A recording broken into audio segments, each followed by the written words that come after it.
இந்த பாட்டு வந்து அதிகம் அறியப்படாத ஒரு பாடல். அது ரொம்ப புகழ்பெற்ற பாடல்கள் அமைந்த படத்தில் வந்த பாட்டு. கௌரவம் படத்துல, கௌரவம்னதும் நமக்கு நீயும் நானுமா, பாலூட்டி வளர்த்த கிளி, இதெல்லாம் வந்து ஞாபகம் வரும். ஆனா அதுல வந்து இந்த இளைய சிவாஜி வந்து வீட்டை விட்டு வெளியே போகிற காலகட்டத்தில் அவருடைய காதலியின் பிறந்த நாளில் வந்து ஒரு பாட்டு பாடுவார். மெழுகுவர்த்தி எரிகின்றது, எதிர்காலம் தெரிகின்றது, புதிய பாதை வருகின்றது, புகழாரம் தருகின்றதுன்னு ஒரு பாட்டு. அந்த பாட்டுக்கு என்ன ஒரு தனித்தன்மை என்பதை நம்ம பின்னால பேசும். முதல்ல அந்த பாட்டுக்கு. சரி. இந்த முத்தையா சொன்ன மாதிரி இந்த பாட்டு அதிகமா பாடப்படுகின்ற பாடல் அல்ல. நிறைய இது மாதிரி பாடல்கள் இந்த பாசிட்டிவா இருக்கட்டும்ன்றதுக்காக ஒளியை குறித்து கவியரசர் எழுதின பாடல்கள் உண்டு. அதுல வந்து இந்த சூதாட்டம் அப்படின்ற படம், மதுரை திருமாறன் படம், அவர்கிட்ட அசிஸ்டண்டா இருந்தவர்ல, அவர் எடுக்கிற படம். என்னடா படத்துக்கு பேர் வச்சிருக்கேன்னு கேட்டா சூதாட்டம்னார். ஏன்டா இருந்திருந்து முதல் முறையா நீ பணத்தை போட்டு படம் எடுக்கிற, இப்படியா பேர் வைப்ப? சரி, நான் ஒரு பாட்டு சொல்றேன், அதை முதல்ல அதை ரெக்கார்ட் பண்ணி அதை பதிவு பண்ணி அதை முதல்ல ஷூட் பண்ணிக்கோ அப்படின்னாராம். அதுதான் வந்து விளக்கேற்றி வைக்கிறேன் விடிய விடிய எரியட்டும், நடக்க போகும் நாட்கள் எல்லாம் நல்லதாக நடக்கட்டும், நல்லதாக நடக்கட்டும், அதை முதல்ல எழுதி கொடுத்தாரு. அப்புறம் நிறைகுடம்ன்ற படத்துல ஒரு விளக்கே நீ கொண்ட ஒளி நானே, விழியே நீ கண்ட நிழல் நானே, அது வரும். இன்னொன்னு, இன்னொரு ரேர் பாட்டு, இந்த விளக்க வச்சு ஏழை பங்காளன் ஒரு படம். அது ஒரு விதமான டிராஜிக் காமெடி. என்னன்னா படம் கதையை பத்தி சொல்லல, எம்ஜிஆர் சப்ஜெக்ட் ஜெமினி நடிச்சிருப்பாரு. அதுதான் அது காமெடி. அதுதான் அது அருமையான ஒரு பாட்டு. விளக்கு எரிகின்றது, கவிஞர் பாட்டு. வெளிச்சம் தெரிகின்றது, உறக்கம் கலைகின்றது, உலகம் புரிகின்றது. அந்த வரிசையில ஒரு பாட்டு தான் இப்போ முத்தையா அண்ணன் இங்க உங்களுக்கு சொல்லியிருக்கிற பாட்டு. மெழுகுவர்த்தி எரிகின்றது, எதிர்காலம் தெரிகின்றது. இந்த பாட்டுக்கு இன்னும் ஒரு சிறப்பு சொல்லிட்டு பாடிடலாம். அதாவது என்ன பாட்டு, அதுக்கு தான் என்ன உணர்ச்சி, என்ன பாவனை கொடுக்கணும் சொன்னா கூட வராத ஒரு நடிகை பக்கத்துல வச்சுக்கிட்டு சிவாஜி வந்து அற்புதமா அதை நடிச்சு காட்டினா, அதுக்கு வந்து கவியரசர் பாட்டு எழுதி எம்எஸ்வி இசையமைச்சு டிஎம்எஸ் பாடி பக்கத்துல ஒரு பியானோவையும் கொடுத்து இவ்வளவு பாடுபட வேண்டியதா இருக்கு நடிகர் திலகத்துக்கே. மெழுகுவர்த்தி எரிகின்றது, எதிர்காலம் தெரிகின்றது, புதிய பாதை வருகின்றது, புகழாரம் தருகின்றது, புது மேகம் எழுகின்றது, பூந்தோகை அசைகின்றது, மெழுகுவர்த்தி எரிகின்றது, எதிர்காலம் தெரிகின்றது. முத்தையா, இந்த சபையில ஒரு 100 பேர் இருந்தாங்கன்னா 105 பேர் எம்எஸ் விஸ்வநாதனுடைய ரசிகர்களா இருப்பாங்க. அது மாதிரி ஒரு அருமையான அரங்கம் இது. இது வந்து அற்புதமா இந்த ப்ராக்ரஷன் சொல்றாங்க மியூசிக்ல, அப்படி இந்த டியூன் அவரு அமைச்சிருப்பாரு. அது மாதிரி அன்பு என்னும் கோயில் தன்னிலே, ஆசை என்னும் தீபம் தன்னிலே, அன்பு என்னும் கோயில் தன்னிலே, ஆசை என்னும் தீபம் தன்னிலே, உள்ளம் ஒன்று பறந்து வந்தது, உறவு கொள்ள பிறந்து வந்தது, உறவு கொள்ள பிறந்து வந்தது, மெழுகுவர்த்தி எரிகின்றது, எதிர்காலம் தெரிகின்றது. தாய்மை என்னும் கோயில் தன்னிலே, பாசம் என்னும் தீபம் தன்னிலே, தர்மம் ஒன்று மயங்குகின்றது, தன்னை எண்ணி கலங்குகின்றது, தன்னை எண்ணி கலங்குகின்றது. மெழுகுவத்தி எரிகின்றது, எதிர்காலம் தெரிகின்றது. புதிய பாதை வருகின்றது, புகழாரம் தருகின்றது, புது மேகம் எழுகின்றது, பூந்தோகை அசைகின்றது. அதாவது இந்த பாட்டுல 2 சரணங்கள். முதல் சரணம் காட்சி சூழல், 2வது சரணம் கதை சூழல். தர்மத்தின் எப்படின்னா, இப்ப இந்த பையன் நிராதரவாக இருக்கக்கூடிய ஒரு இளைஞன். ஏன்னா அப்பா தனக்கு தொழில் கற்றுக் கொடுத்த பெரியப்பா வீட்டுல இருந்து வெளியில வந்தாச்சு. ஆனா இப்ப வந்திருக்கிறது காதலியினுடைய பிறந்த நாளுக்கு. அன்பு என்னும் கோயில் தன்னிலே, ஆசை என்னும் தீபம் தன்னிலே, உள்ளம் ஒன்று பறந்து வந்தது, உறவு கொள்ள பிறந்து வந்தது இந்த காதலி. இவனுக்கு ஆதரவா இருக்கிறதா அவங்க பெரியம்மா மட்டும்தான். இந்த கௌரவம் படத்துல ரொம்ப புகழ்பெற்ற வசனம், கண்ணா நீ எங்கடா போவ, நான் எங்க போவேன் எனக்கு யாரும் தெரியும், ஆத்த விட்டு போகணும் தான் தோன்றதே ஒழிய எங்க போறதுன்னு தோணலையே அப்படின்ட்டு போவார் வெளியில. அந்த தாயை நினைத்து பார்ப்பார். தாய்மை என்னும் கோயில் தன்னிலே, பாசம் என்னும் தீபம் தன்னிலே, தர்மம் ஒன்று மயங்குகின்றது, தன்னை எண்ணி கலங்குகின்றது. 2.5 மணி நேர கதைய ஒரு ஒரு பாட்டுல முடித்து விட்டு போற போது அது கவியரசர் ஒருவருக்கு தான் சாத்தியம் என்பது இந்த பாட்டிலேயும் நிரூபணமாகும். ஒரு அரை பாட்டுல பண்ணிட்டு போறோம். இந்த பாட்டுக்கும் இதுல இருக்கக்கூடிய முதல் சரணத்துக்கும் எனக்கும் ஒரு தொடர்பு உண்டு. கவியரசர் கண்ணதாசன் நான் 9ஆம் வகுப்பு படிக்கிற போது ஒரு காலமாகிறார். அதில் என்னை பெரிதும் பாதித்த முதல் மரணம் கவிஞருடைய மரணம் தான். நான் அந்த அளவுக்கு அவர் மேல் ஈடுபட்டிருந்த காலம் அது. அப்போ எங்க பள்ளிக்கூடத்தினுடைய சுவரில் ஒரு நாள் திடீர்னு ஒரு கவிஞரோட அழகான கோட்டோவியம், அதுக்கு கீழே கவியரசு கண்ணதாசன் நினைவு மன்றம் அப்படின்னு போட்டு ஒரு ஓவியம் இருந்தது, முகவரியோடு இருந்தது. நான் போய் அந்த மன்றத்துல சேர்ந்துக்கிட்டேன். இது ஸ்கூல் காம்பவுண்ட்ல இருந்தது. ஸ்கூல் காம்பவுண்ட்ல அதே வீதியினுடைய எண்டுல ஒரு ஓவியரும் இன்னொரு மில் தொழிலாளியும் சேர்ந்து அந்த மன்றத்தை தொடங்குகிறார்கள். நான் ஒரு மாணவனா போய் பதிவு பண்ணிக்கிட்டேன். அப்போ அங்க விழாக்கள்லாம் நடத்துவோம். அப்போ ஒரு கவியரங்கு நடத்துவோம். 2 நண்பர்கள், இன்னும் மொத்தம் 4 பேர். அதுல 2 நண்பர்கள் வேளாண் பல்கலைக்கழகத்துல இருந்து வருவார். அந்த 2 நண்பர்கள் ஒருவர் தான் தமிழ்நாடு தலைமைச் செயலாளராக இருந்த இறையன்பு IAS அவர்கள். அவர் அன்னைக்கு அந்த கல்லூரி மாணவனா அந்த விழாவில் பேசுவார். இப்போ எனக்கு அப்போ ஒரு கனவு என்னன்னா, அப்போதுதான் இந்த குளத்தில் கல்லறிந்தவர்கள் ஒரு கவிஞர் வைரமுத்து தொடர் வந்தது. அவர் சங்கர் கணேஷோட அலுவலகத்துல போய் பார்த்த போது செம்பருத்தி பூக்களால் அலங்கரிக்கப்பட்ட கவியரசர் கண்ணதாசன் படம் இருந்ததுன்னு படிச்சேன். அப்ப எனக்கு ஒரு கனவு, நம்ம எதிர்காலத்துல ஒரு ஆபீஸ் போட்டு அந்த கவிஞர் படத்தை மாட்டி வைக்கணும் அப்படின்னு எனக்கு பள்ளி பருவத்துல ஒரு கனவு.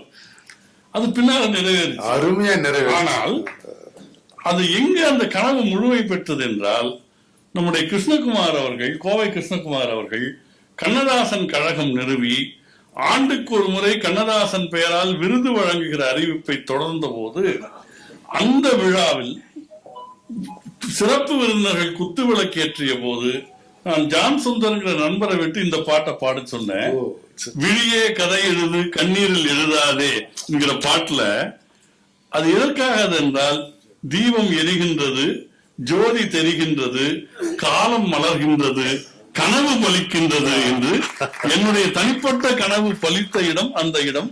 அதற்காக தான் இந்த பாட்டு. காலம் மலர்ந்ததால் கனவு பலித்ததா, கனவு பலித்ததால் காலம் மலர்ந்ததா, காலம் மலர்ந்ததான் சொல்ல முடியாத அளவு கொடியசைந்ததும் காற்று வந்ததா.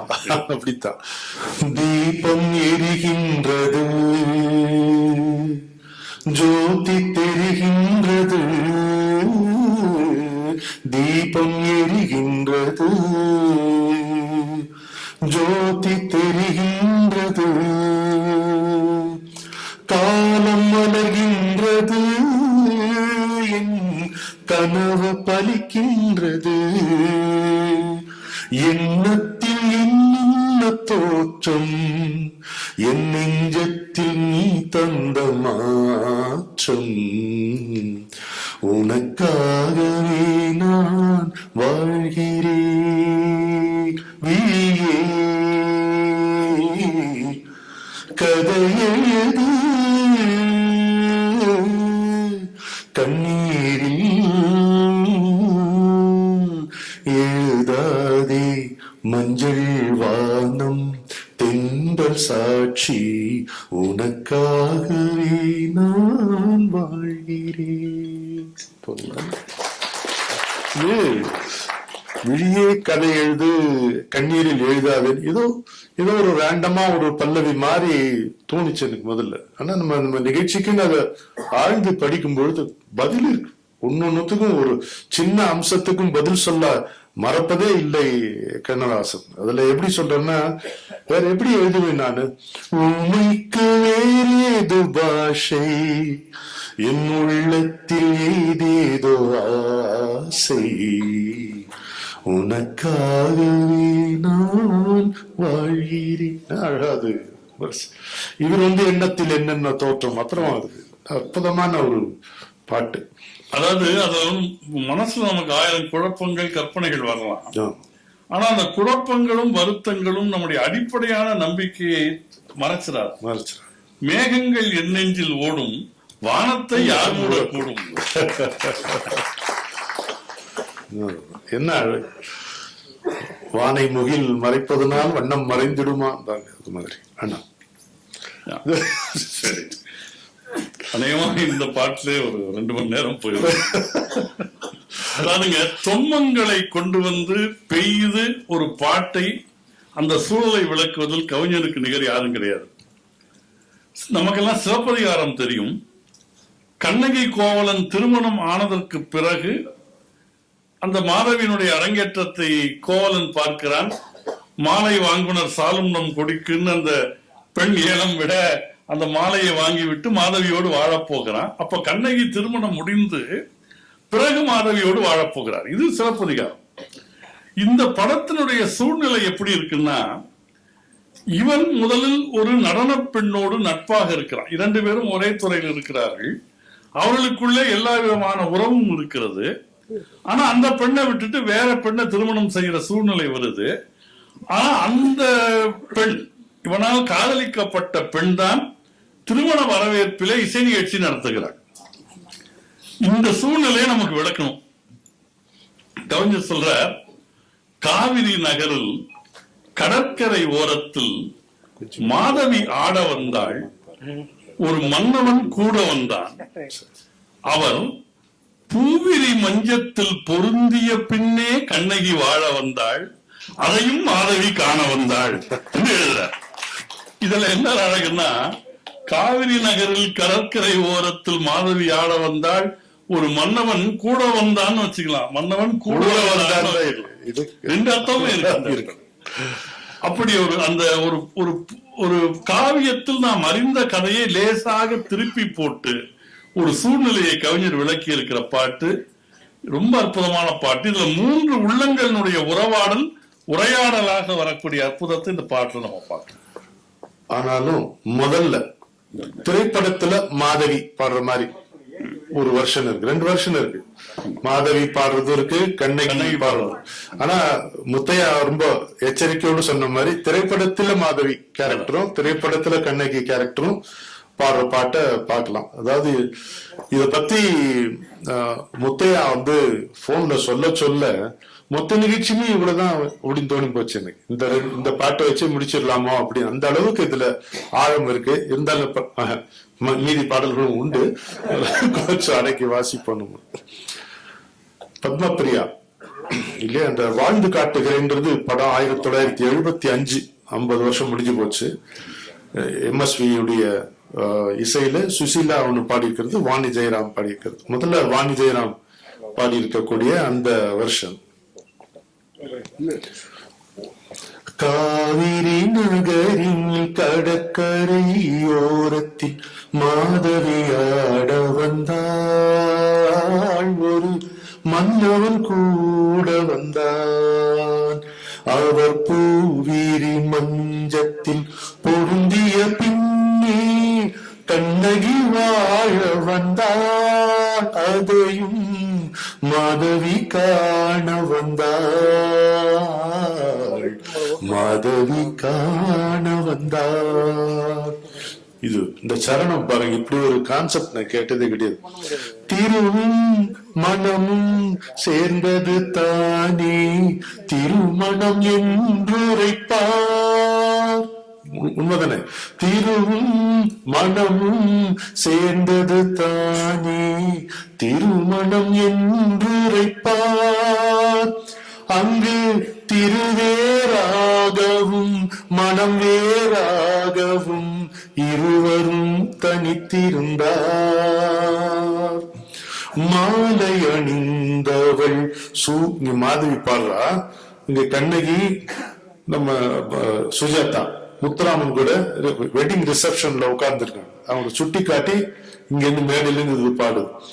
மாலை அணிந்தவள் சூரியன் போலே காய்கின்ற குணமும் உண்டு, ஆனால் மயக்கத்தில் வந்தவள் வெண்மதி போலே மனதினில் குளிர்வதுண்டு,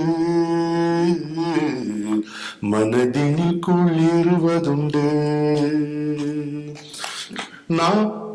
நாடகத்தில் வரும் மணமக்கள் எல்லாம் நல்லிசை பயில்வதுண்டு, அந்த நாடகம் முடிந்து திரையும் வீழ்ந்தால் இருவரும் பிரிவதுண்டு.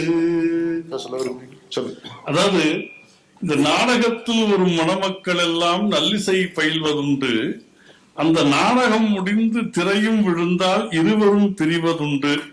இது வெறும் நாடக காதலை மட்டும் சொல்லல, சிலப்பதிகாரமே அப்படிதான் நடந்தது. இரண்டு பேரும் பாடுகிறார்கள், காணல் வரி பாடுகிறார்கள் இரண்டு பேரும். அதில் வேறொரு அர்த்தம் வருவது மாதிரி மாதவி பாடினா வேற அர்த்தம் வைக்கல, இயல்பா பாட்டுல வந்துடுச்சு. உடனே கோவலனுக்கு கோபம் வருகிறது. காணல் வரி யான் பாட தானொன்றன் மேல் மனம் வைத்து மாயப்போய் பல கூட்டும் மாயத்தாள் பாடினாள்னு சொல்லி கோச்சிட்டு போயிடுறான். அதை சொல்றாரு பாருங்க, நாடகம் முடிந்து திரையும் விழுந்தால் இருவரும் பிரிவதுண்டு. ஏன்னா அது அவர்களுடைய காதல் நாடகம் அல்ல, இளங்கோவடிகளுடைய காவிய நாடகம் என்பது இந்த இடத்துல அது காட்டப்படும். அடிச்சாரி அடி. நான் திருநெல்வேலி, எனக்கு இது மாதிரி அற்புதமா ஒரு வார்த்தை சொன்னா எப்படி பாராட்டுறதுன்னு தெரியாது. எங்க திருநெல்வேலிக்காரங்க அடிச்சாண்டா லக்கி பிரைஸ், அதுக்கு லக்கி பிரைஸுக்கு என்ன சம்பந்தமோ தெரியாது. அதுதான் அடிச்சாண்டா லக்கி பிரைஸ்.